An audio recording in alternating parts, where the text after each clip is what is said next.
Hello and welcome to EFP Informs, a walk up State Street. On behalf of the entire Economic Forecast Project, I'd like to thank you for joining us today for today's presentation. We have a really unique and special and fun program for you. And so before I introduce our panelists today, let me just go through a couple of reminders. Closed captioning is available, and you can either toggle on or off the subtitles using the CC icon via Zoom. This webinar will be recorded and will be available to watch next week, and all attendees will receive an email with that link to watch this recording. And so today's webinar is a video of State Street, and our panelists are going to be walking down State Street with you and providing some commentary, etc. And so unfortunately, a year into the pandemic, we still haven't perfected streaming video via Zoom. And so we hope that the video comes clear on your end, but we understand that it might look just a little choppy for some. So we apologize in advance. Also, I just suggest you find your volume buttons now and feel free to adjust the volume as needed throughout today's presentation. Lastly, any questions that you have for our panelists, please submit them using the Q&A function in Zoom, and we'll be answering those throughout today's Walk of State Street. Joining us today, we have Jean Deering. Jean is a principal at Radius Group Commercial Real Estate here in town. We have Kristen Miller, President and CEO of the Santa Barbara South Coast Chamber of Commerce, and of course, Dr. Peter Rupert, Executive Director of the UC Santa Barbara Economic Forecast Project. And so with that, Peter. Great, thank you so much, Fatima. Appreciate it. Yeah, this is a little bit different today. Jean and I, a couple Saturdays ago, took a stroll up State Street. I apologize for anybody who saw us because Jean had his baby stroller. We were pushing the baby stroller up the street with the camera attached to it to make it smooth. Of course, there was no baby in it, and so people were giving us pretty funny looks. There's, a couple of us walking up. So anyway, apologize if you saw us, but as Fatima said, the video is a little bit choppy. It was fine on our end, but it's going through the cloud and Zoom just makes it a little bit choppy. So again, we apologize for that.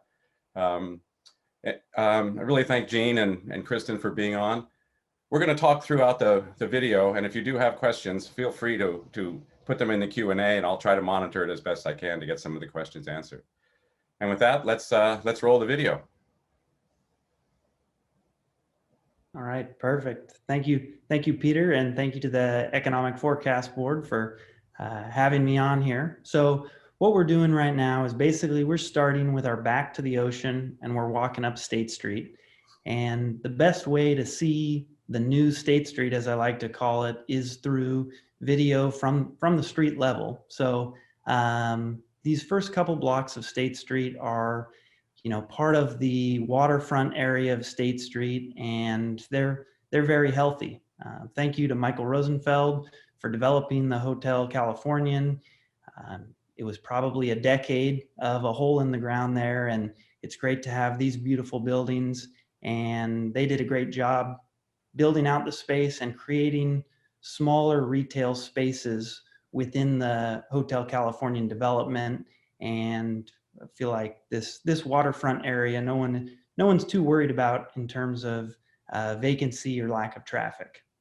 So Jean, how many failed attempts were there in that hole in the ground before the Hotel Californian came in?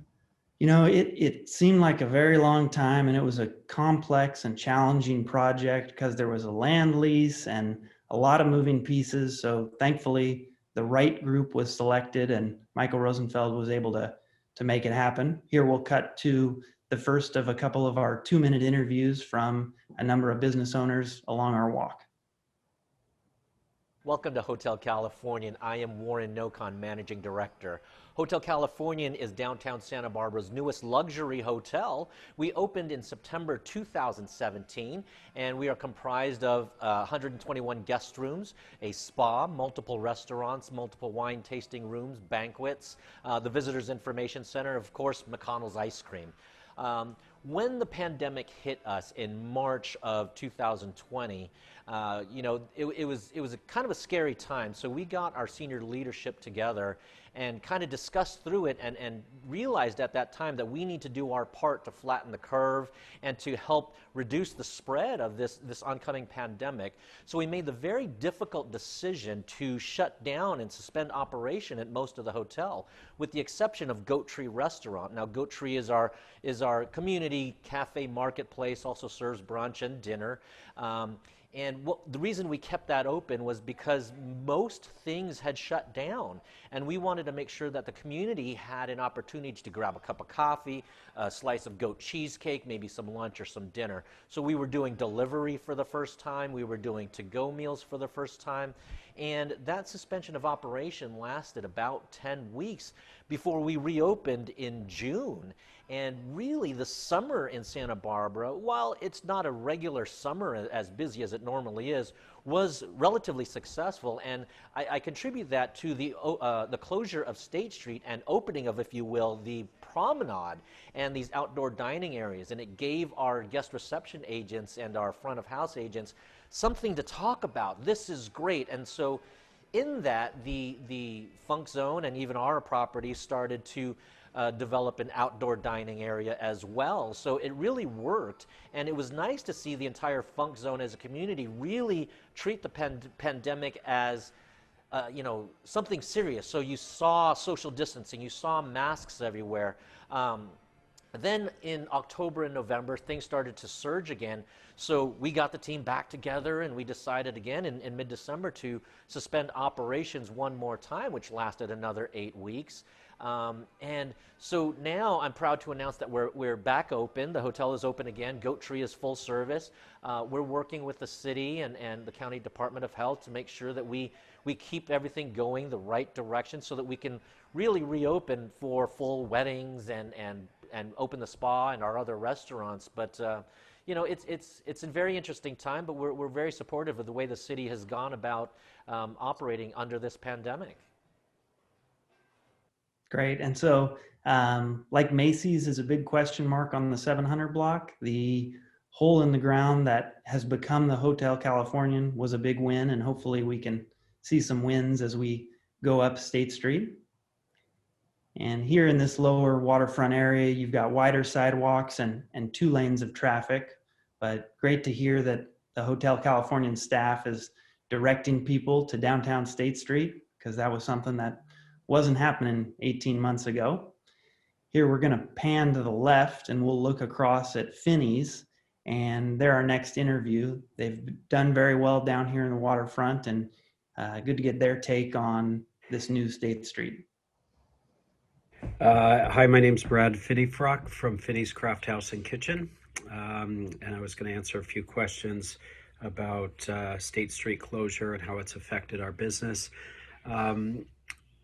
Over time, as State Street's closure has kind of developed and matured a bit, it's adversely affected our sales at Finis, because I think it's more a destination site up on State Street around the 500 block, and I think that's pulling a larger audience, which typically had previously pulled down to kind of the Funk Zone in our area. So it's had an adverse effect on our sales over the last 6 to 9 months. So that's been a slight negative. However, I feel to combat that and to make the Funk Zone still a desirable and exciting destination for Santa Barbara, I think the importance of having outdoor dining and the parklets and sidewalk dining is very important. I think that needs to continue in order for the Funk Zone operators to remain competitive with the State Street operators. So I think that's a really important component down, not only on State Street where Finis is and on Mason, which is at our intersection, but also all of the side streets down through the Funk Zone. I think it's very important to allow them to continue to operate in the parklets and the parking lots and all of that. Hopefully that's something that the city council not only embraces from for 1-year renewals, but for the future in perpetuity, because I think it's very difficult for operators like ourselves to not know if we should invest the significant amount of money into patios and parklets and cabanas and overhead structures, unless we know that there's going to be a long-term approach to this outdoor dining theme. So we're very hopeful that the City Council takes a long-term approach rather than just shorter-term, one-year renewal approaches. Thanks very much. Yeah, it's obviously the pandemic and the closure has affected people differently. Some people are suffering. Many retail we'll start to see in a little bit, but obviously that there's winners and losers here, and we have to be very careful to make sure that the decisions we make, we try to do the best the city can. And by the way, it's not only up to the city. We also have to worry about the alcoholic beverage control, what they're going to allow. Yeah, and Brad touched on it there, just having some of that certainty about what the future is going to hold is important, because these retailers need to make decisions and spend money, and they want to know that the goalpost isn't going to move on them. So hopefully we see that certainty moving forward. And here we are, some of the smaller spaces, McConnell's, Melville Winery. These lease rates are about $7 a square foot, and that's some of the highest in Santa Barbara. A lot of that is due to the size of the spaces. They're new construction, they're 800 to 1,500 square feet, and that's what retailers want these days. Higher up on State Street, we'll see a lot of 2,000 to 6,000 square foot spaces, and those are more difficult to fill. There's one remaining 1,200 square foot space right here, and that's at $7 a square foot. As we look across at Rusty's and Santo Mezcal, other restaurants down on the waterfront that have been doing very well. Yeah, and we're coming up here to the Visitor Center, which is a project run by the Chamber and Visit Santa Barbara, part of the Hotel Californian development, and has proved to be a terrific asset both before COVID-19, helping visitors, but also during, because this has really been a spot for us to interact with visitors who are figuring out our protocols and making sure that we hand them a mask if they need it and staying safe. If you haven't been in, it's a great place for locals as well, because the souvenir gift shop is fantastic. Lots of local makers are featured inside.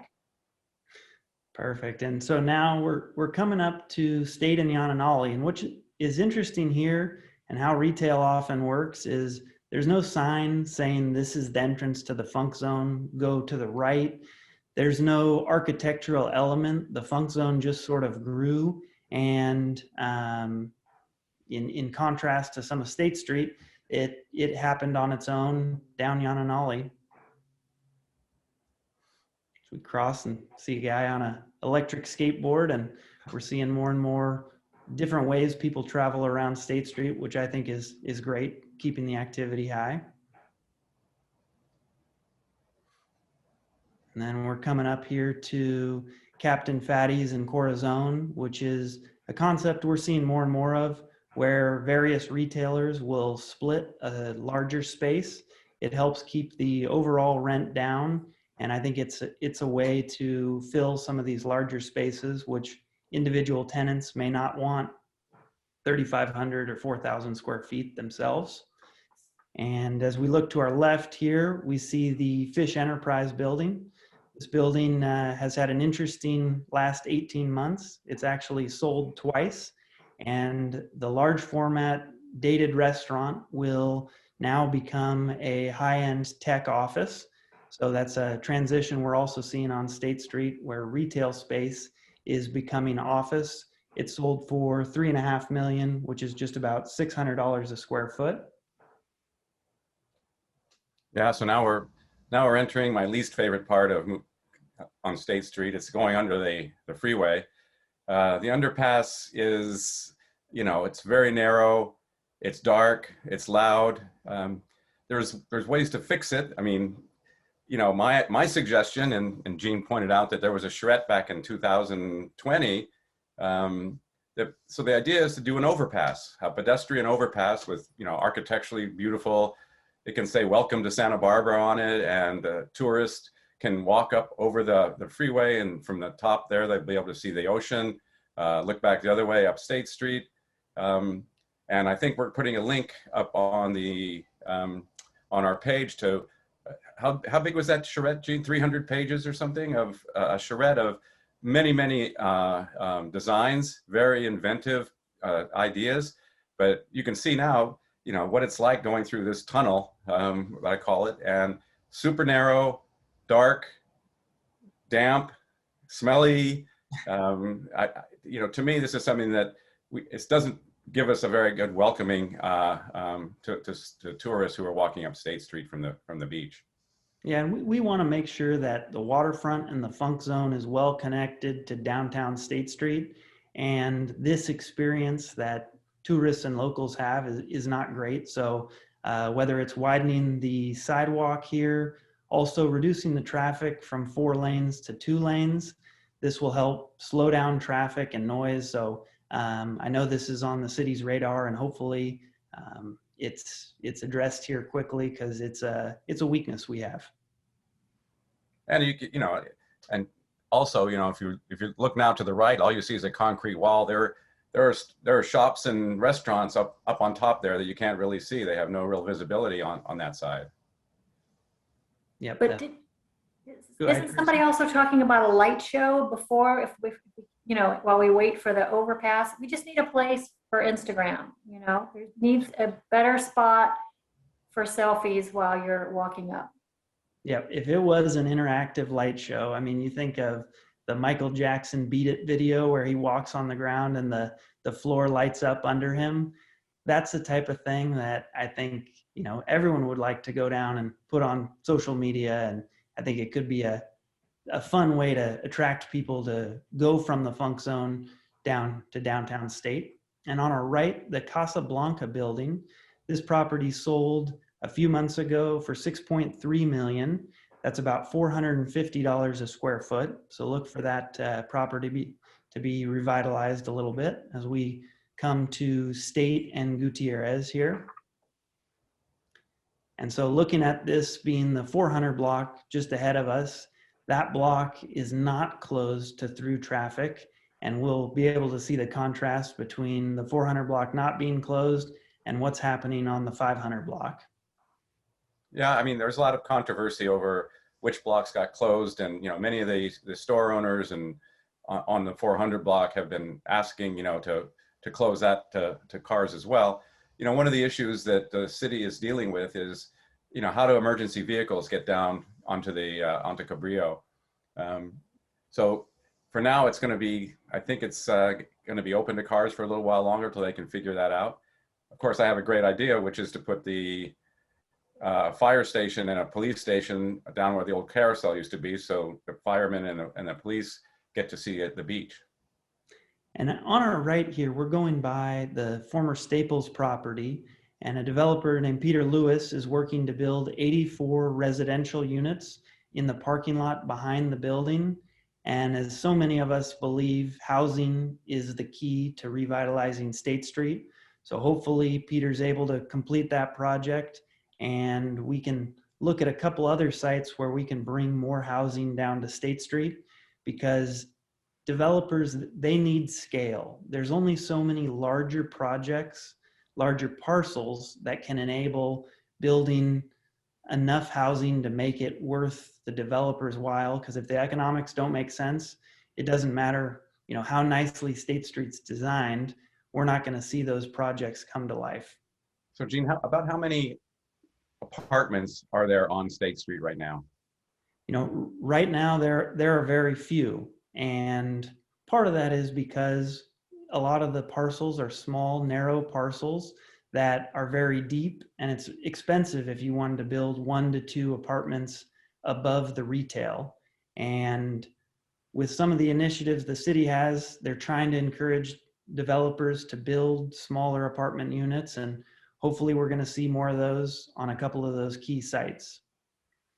And here we're coming to the intersection of Haley and State Street, which is where through traffic has been stopped. And a lot of people may not have been down to State Street recently or during the pandemic.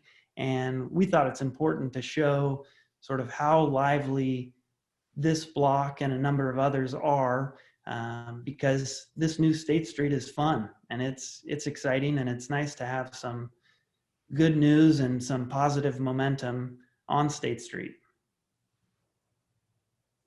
And as you can see right here, I mean, this was a Saturday at around 1 or 1:30, and these outdoor patios are full. There's a lot of energy down there, and it's what you want in your main downtown thoroughfare. So our next up, our next interview will be with Sean from Institution Ale.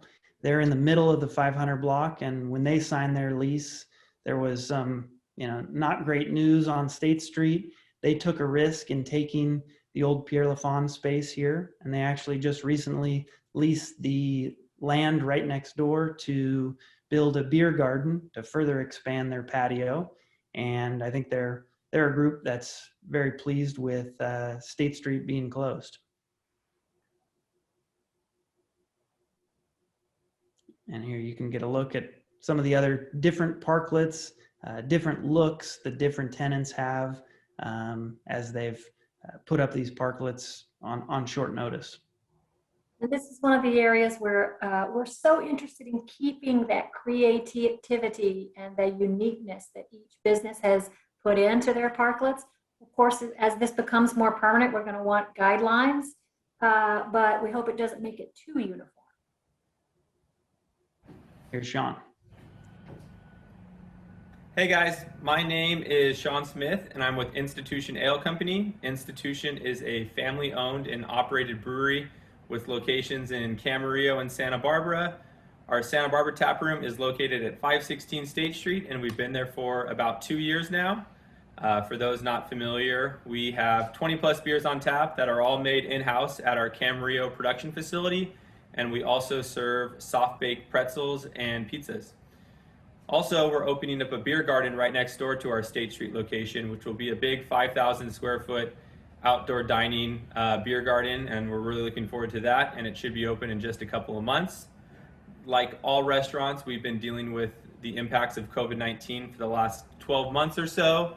It's been difficult, and we've just been kind of treading water, hoping to kind of get to the end of this, and thankfully there is a bit of a light at the end of the tunnel right now. And we've benefited from adjusting and kind of changing our business plan and moving to more of a to-go format like most restaurants. And we've also seen some uptick in business thanks to the opening up of State Street and the closure of that through traffic. So that's of course been beneficial for us during COVID-19, and will continue to be beneficial to us hopefully after COVID-19 as a more permanent solution to bring more people to State Street.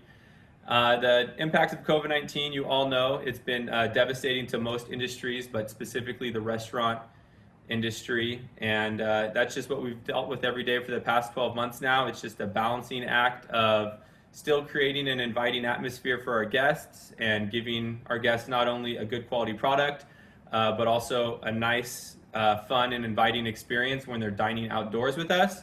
But also balancing that out with the safety of our guests and the safety of our employees. So that's the main challenge we've dealt with. It's pretty much the only thing that we think and work on every single day is just finding that balancing act of how can we create the best customer experience and also the safest customer experience and the safest employee experience. So that's a moving target, and that's a challenge. And as you all know, there's changes being made almost weekly as far as COVID safety regulations and what we can and can't do. So, that's just an evolving challenge that we're happy to take on. We're glad that we're able to be open for outdoor dining.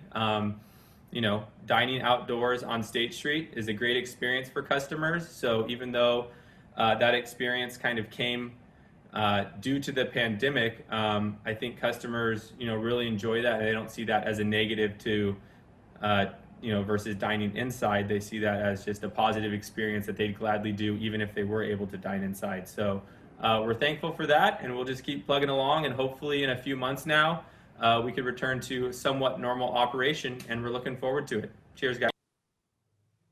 Perfect. Thank you, Sean.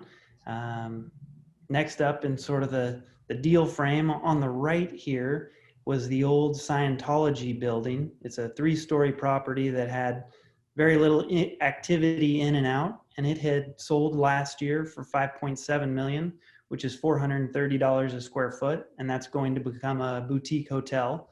So that'll be another nice amenity for the 500 block. On the right here, you can see one of the few parklets by a retailer who is not a restaurant or a bar, with the sort of rug showroom. Yeah, and what we've been hearing is many of the retailers outside of restaurants and bars, the parklets are doing great for some of them, but most of the retailers, you can't really see them when the parklets are out onto the street. Hard to see, small narrow stores. So I think, we have to really think through, how it is we can help, all the people on State Street. And by the way, the closing of State Street, while it did, impact many people differently, if they hadn't closed it to cars, all those bars and restaurants would have been shut down, and then no one would be going down to State Street. So, it was a good decision to close it down to allow outdoor dining, and I do hope it persists. Right here, we get a good look at the Ebikes that the city's put out on State Street. So a nice amenity for the millennial crowd especially. And we just passed a couple of storefronts that recently leased. Wild Works leased some space, and that's a Honey and Kombucha group, Fatal Attractions, a design group, and 747 Design. So that was 3 leases that were just completed, on this being the 600 block. And now you get a good look for 500 block, busy parklets, to the 600 block with a movie theater that's not operating, and just a lot of concrete here in front of us. So a big contrast between the activity on the 500 block versus what's happening on the 600 block. And I think that's part of what we're trying to figure out with how do you activate some of this area of State Street, whether it's fountains or parks or different types of interactive, interchanging displays. Great opportunity to add some outdoor amenities like that, like you just mentioned. And I'll tie this into a little bit of the bigger picture of the Chamber's work in implementing an economic development program that really focuses on vacancies on State Street. While our charge is the whole South Coast, we're focused on a State Street solution to really look at providing recruiting of businesses in a variety of categories. So in addition to food and beverage, but also adding something recreational, something in personal services, also office and trade. Perfect. As we approach the corner here, we look at the Fithian building, and then across the way is the big question mark that is the Macys property. This is another one of those land leases that exist on State Street. There's not very many of them, but having that parcel along with the Nordstroms figured out in the right way is vitally important. And both of those parcels are challenging, but hopefully, it's not going to be quick, but 5 years from now, maybe those 2 corners are activated. Right here on the right, the space next to 7-Eleven just leased to a tequila bar. So another food and beverage lease coming to State Street. A couple of new leases in 2021, which is some good news. So you can see the big differences coming from a block where there was lots of restaurants and bars to this one where, there aren't really any parklets out here. It's very dull, not too many people, no activity. And I think that's what Gene was mentioning, how to get some activity down here, maybe something for families, some kind of entertainment. So, I think that's something that we also need to start to think about. Yeah, and I don't mean to be overly optimistic. State Street still has some real problems. The vacancy rate for the number of storefronts from Gutierrez to Sola is about 18%, and that's the highest it's been in decades. So I don't mean to be overly optimistic. As I say that, we're going by 4 vacant retail spaces in a row here on our left. So there's definitely work to be done, but I do feel like there's some positive momentum which didn't exist 2 years ago. Yeah, I mean, we have to be a little bit careful not to blame everything on the pandemic and the closing of State Street. With, as all of us know, there was some real structural changes going on long before the pandemic with retail. So, you know, of course, the pandemic and the closure of State Street to cars has accelerated that. But, you know, there were some issues beforehand, so we should keep that in mind. Yes, and the parklets and the opening things up and closing down traffic definitely has been added a boost and some positivity. We just don't want to have that cover up or make us forget that the underlying leasing should continue to be addressed. And one of the ways we're going to try to look at that differently is really kind of like through this walk, looking at different zones. Which zone is focused mostly on food and beverage, which zones can have a little more entertainment and recreation, and then the zones with more shopping or theaters. As we move forward with those zones in mind, I think it's better for our pedestrians and shoppers so that they know which community they're in within the State Street community. So here we're coming up at State and De La Guerra, as everyone knows, and this is kind of the epicenter of downtown in my mind. And you've got Starbucks Coffee, who recently elected not to renew their lease. And this is not great news. I think that's sort of a retailer that we've known to be on this corner, and it will be interesting to see who backfills it. It's a main corner. That space will lease. But the fact that Starbucks opted not to extend their lease, I think, caught a lot of people by surprise. So here we are on the 800 block. There's 7 vacancies on this block, and not a lot of food and beverage, so not a lot of parklets. So yeah, those cyclists, you know, riding up the road and down, obviously that's a big issue that the city's dealing with, and you know, all painting down the green down the middle of State Street. You know, there's going to be some opponents to that, some proponents of it, but certainly, you know, look, I'm a cyclist, and I think that, you know, it's pretty dangerous riding down State Street with so many pedestrians. So that's an issue I think that we really have to work out. And so here, as we come up the block on the right side, you know, Bank of America has a very large building there and a lot of frontage without windows. And so this may be another great block to have some of those elements we discussed. And here comes a guy on a wheelie. I think that might have been board member Pete Giordano doing what he does on weekends out on State Street. So here we're finishing the 800 block and looking at the 900 block. The 900 block is probably the one block that needs the most help. There's 9 vacancies.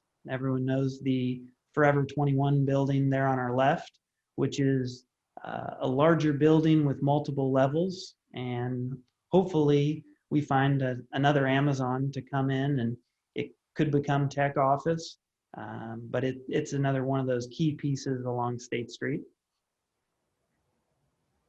And Gene, in some of those areas where you're showing the high vacancy rates, are you starting to see lease rates go down a little bit there? Yes, without a doubt. So the 900 block, I want to say rates peaked around $4 a square foot.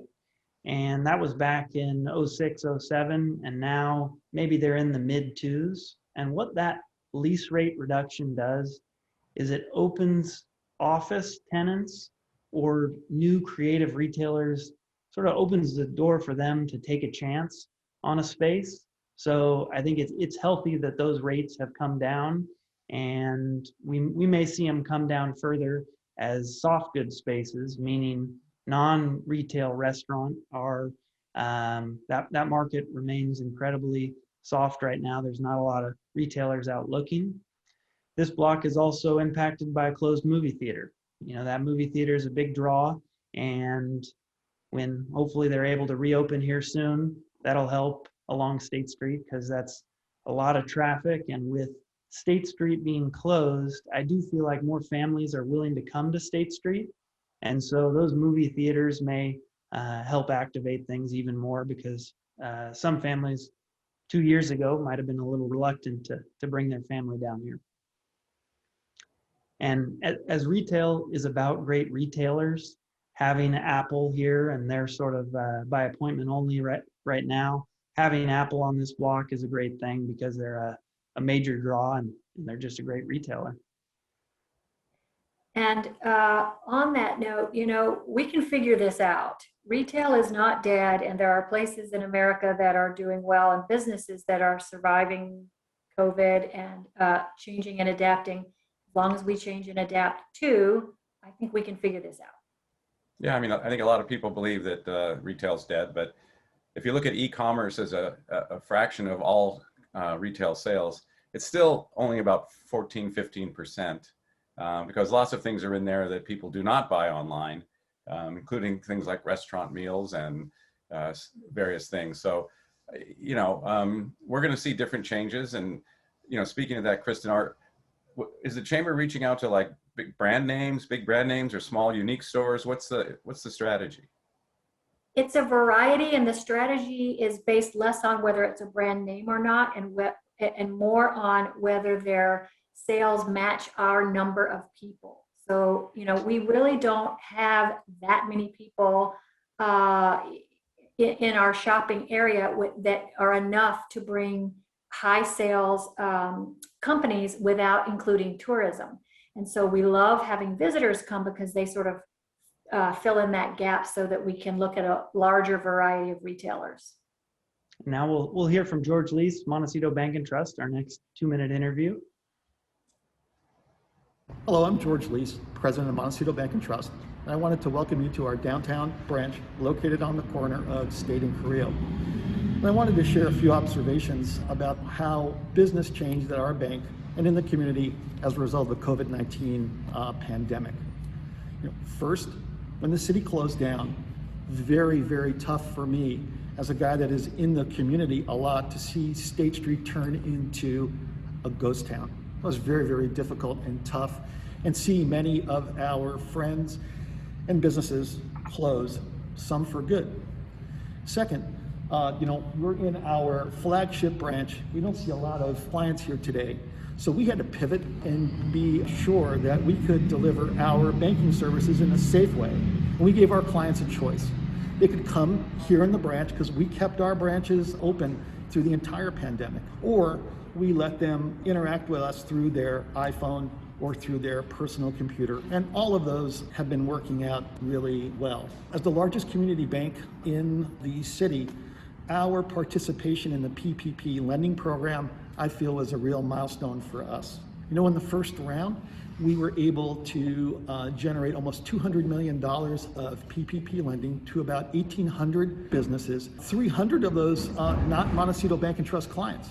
And as a result, we were able to support 22,000 small business jobs, something our board of directors and our entire team at Montecito Bank is very, very proud of. In the second round of the PPP lending, we've already done about $100 million for 1,100 borrowers. So, you know, my dream is when everyone is vaccinated that we can return our community, State Street, back to normal, and we can welcome, you know, small businesses, tourists, and clients, you know, back to downtown. I just have to tell you that at our bank, we're ready to help and serve everybody. Thank you. Thank you, George. And it's interesting to note during the previous financial crisis, it seemed like banks were the villains, and with this pandemic, they've definitely become the heroes. And I know that a lot of the tenants we've walked by have benefited from those PPP loans. So here we're continuing up the 1,000 block. One property we didn't discuss was the Amazon building. That's a big success for State Street, with Saks leaving, Amazon going in there, and that building sold a few months ago for $36 million, which is $750 a foot. And that's a tech retailer coming to a tech office user come into retail space, and we're probably going to see some more of that as we continue up the 1,000 block. This block, like the 900 block, saw rents increase quite a bit during 05 to 07, and we've seen those rents come down. There's some asking rates of $225 a square foot triple net. As we come up here, great to see some families out walking State Street. Twins in matching pajamas is always a good thing.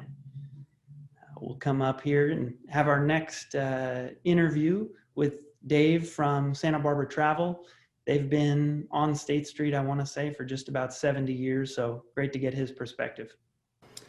Hi, I'm David DeLarbera, owner and Chief Operating Officer of Santa Barbara Travel Bureau. We're located at 1028 State Street between Cabrillo and Figueroa Streets.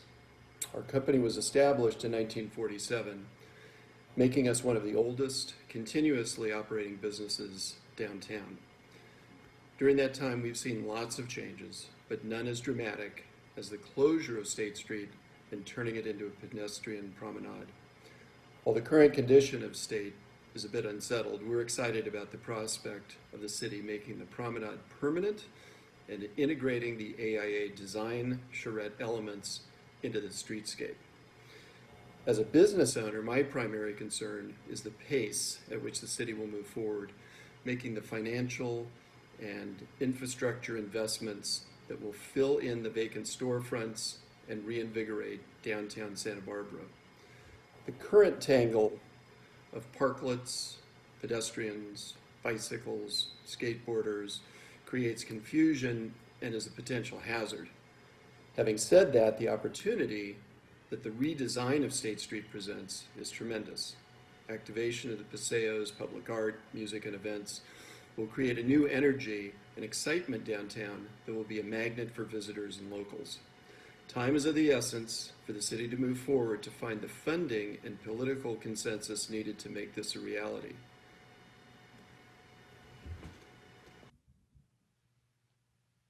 Wise words, Dave. Couldn't agree more.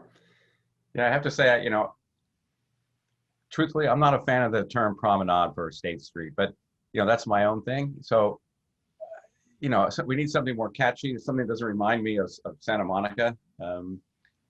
Maybe we should let the city vote, let all the people vote on it. But the problem with that is we could end up with a street named the Banana Slugs or something. All right, so now we're coming up to the corner of Figueroa and State, and this corner, 3 of the 4 corners are currently for lease. Bank of the West just vacated the building on our right, which is a 4,400 square foot space. So I never thought I'd see the day with a prominent corner on State have 3 vacancies at the same time. One other thing we've kind of noticed is, on our walk and other times, around the more crowded blocks, there's very, very little homeless. I mean, you agree with that, Gene? Yeah, and I don't know if there's less on the street or there's just more tourists and more locals out, so you notice them less, but definitely walking during the prime time in the afternoon, you see less of them. So in my mind, I feel like there's some good momentum there. I know you can hear from others who feel very differently on that topic. So I don't really have a gauge for the numbers. Yeah, but it's obviously something we really have to work through. It's kind of one of the biggest problems we have when you go to places and there's a lot of homeless people. They don't want to see that when they come downtown. So it's a problem that again, it's sort of what Dave had said. We need some backbone to figure out and some finances to really help the homeless. There's really a wide variety of experiences around this as well, but it does seem like we have an opportunity to approach this in a new way and do something different. And certainly having the outdoor experience enhanced is going to help with that issue. And so now we're sort of in what some call the theater district, and this area with museums closed, the Granada not hosting events. Hopefully there's some more good momentum when those places do open back up. So a couple of shots in the arm coming as people get their shots in the arm. Good one. And I'll just tag on to the question of visitors. Oh, I forgot we got a speech, but visitors versus people living downtown. And as we approach both of those priorities, I'll just sort of say that our philosophy is that visitors want to be where the locals are. So as we continue to develop a downtown that's really for us, that will feed the our tourism traffic as well. Go. Hi, I'm Scott Steffen, Draftsman Owens, welcome to Mosaic. We share this with Bueno and Empanadas and Hook and Press Donuts. The shutdown was hard, like it was for everyone, but once we opened up, they closed down State Street, and we got this lovely parklet right here, which will give you a little 360-degree view of. This enabled us to expand our operations now that the indoor is closed. We can have our empanadas, donuts, and of course our beer right here on State Street. The ABC was very easy to work with to get the license we needed to get this happen. And then once we got the dimensions, we waited a few months to see how it would level out. Once we understood it better, we got it up in a week. And this has been going strong, except for the recent lockdown, the last several months. We're super stoked on State Street being closed. We want to make it better. We want to make it safer for cyclists and pedestrians. And of course, everybody who has a beer and empanada and donut out here loves it. Come join us. Yep, and that Mosaic's another example of multiple retailers sharing a space, and great when that works well, like it's working there. And they did a great job on their parklet, just in terms of look and feel. So now we're coming up to the start of the 1200 block, and I had a client call me the other day hoping to open a restaurant, and as dramatic as the pandemic has been, there's not a lot of available restaurants with kitchens in place. Most of the vacant spaces we see are traditional retail space that was selling soft goods. So it's been interesting. We haven't seen the restaurant turnover we were predicting. Not sure if that was all PPP loan related, and some of that's coming. But if you do want to open a restaurant out there, there's not a lot of choices with kitchens and everything in place right now. Here we are looking at the beautiful Granada Theater, and hopefully sometime soon, the economic forecast will be back there, and Peter will be back on stage and in front of all of you in person. I'm looking forward to that. And another example of retail space becoming office, a 10,000 square foot space up here on our left. That gallery space was recently leased by an office tenant. And so you're going to continue to see that transition take place as lease rates have come down, because it's for collaborative office. It's a fun place to work right on State Street.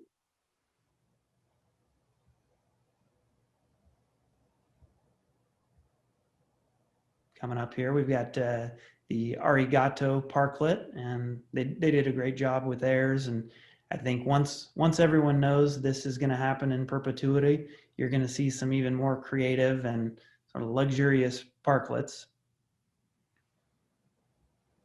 I love the new lighting that the city put up over the street. You can just see in this video here, and would call for more of that. Cute.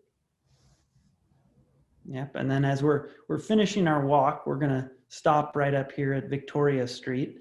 There was some live music playing on the Saturday we were walking, and music does just change your experience downtown. So whether it's more live music or some speakers downtown, it would be great to add that amenity as State Street continues to develop. Yeah, I think, looking at these parklets and the variation, I think it's really nice, some of the individuality. I think with the city, expanding the closure for a year, that's fine. But I kind of think it would be great if the city, made a firm decision so that people could start to invest. And I think the same is true about Peter Lewis, for example. What kind of place is he going to have if State Street's closed versus open? I mean, maybe some rooftop decks, all these different things. So I think, we really need to, to make sure that we let businesses plan for the future and not be worried about, they're going to take away the outdoor dining in a year, so there's no sense in building a nicer parklet, for example.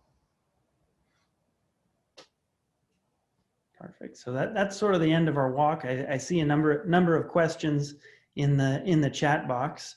John Campanella asked about converting some of these retail spaces to housing and mixed use, and a lot of that comes down to what the numbers look like. How cheaply can it be rebuilt? Are you allowed to build small micro units without parking spaces?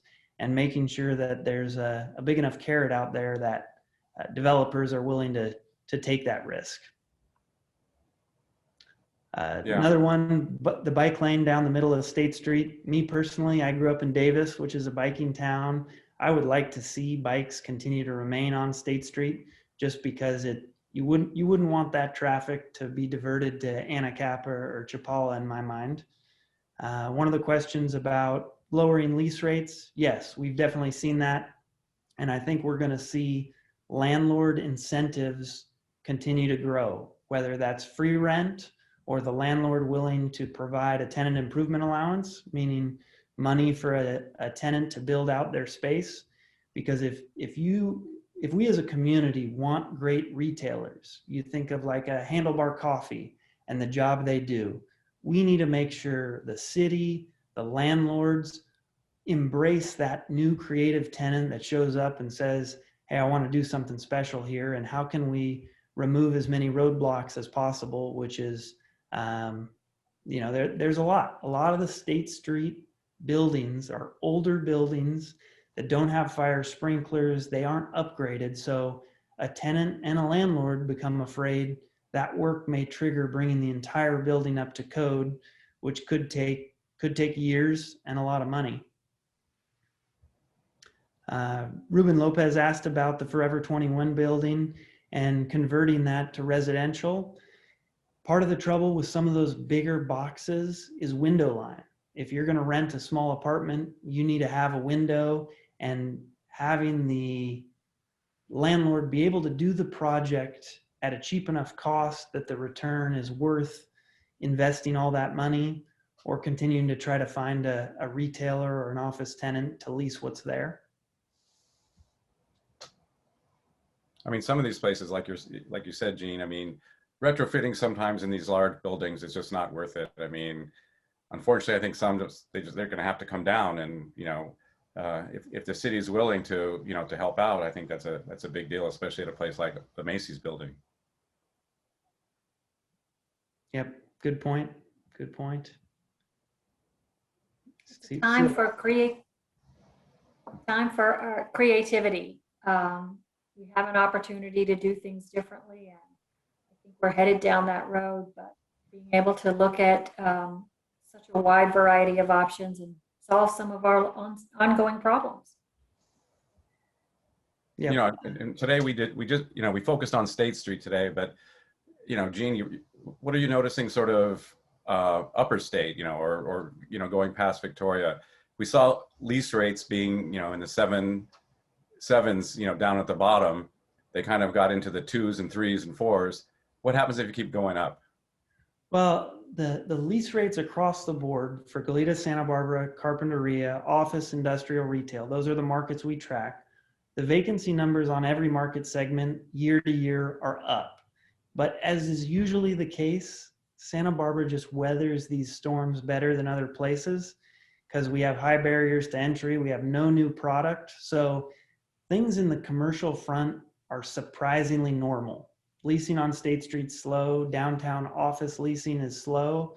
But when we say slow, we might be talking about an 8% vacancy in downtown Santa Barbara office, which you go to a different market and you might see a 20% number. So the upper State Street office market has done well. Upper State Street retail is in a much better condition than the downtown strip of State Street we walked. You go over to Milpas Street, those retail locations are predominantly filled, and the one major weakness we have is our State Street retail vacancy. And we just walked by basically all of those vacant spaces, and I think it's right around 46 spaces right now. So hopefully we can continue to see some movement on that front, and those retailers that have been hanging on by their fingernails get things opened up a little bit, and hopefully that keep them in business. Yeah, I mean, a lot of questions about, there are some very historic buildings on State Street and just off State Street. As I said, retrofitting is expensive, but keeping the beauty of State Street and our historic buildings is also, important. So, that's going to be a balancing act that I think we've been fighting for a long time. So anyway, so I'm sure we didn't get to all the questions. Apologize for that. We're going to do this again. We're going to work on our video. There are some things we haven't looked at. We didn't look at many of the side streets. We didn't look at, like Jean mentioned, Milpas. Santa Barbara is more than just State Street. So we're going to certainly want to look at that, Goleta, and different places. Anyway, it's 1 o'clock, and I want to thank Jean and Kristen very much for taking the time and working through all of this. Appreciate it. And anyway, thank you all for joining us. And we couldn't answer all the questions. I apologize for that. We'll try to get back to people as we can. Anyway, thank you very much, and have a good rest of your day. Thank you.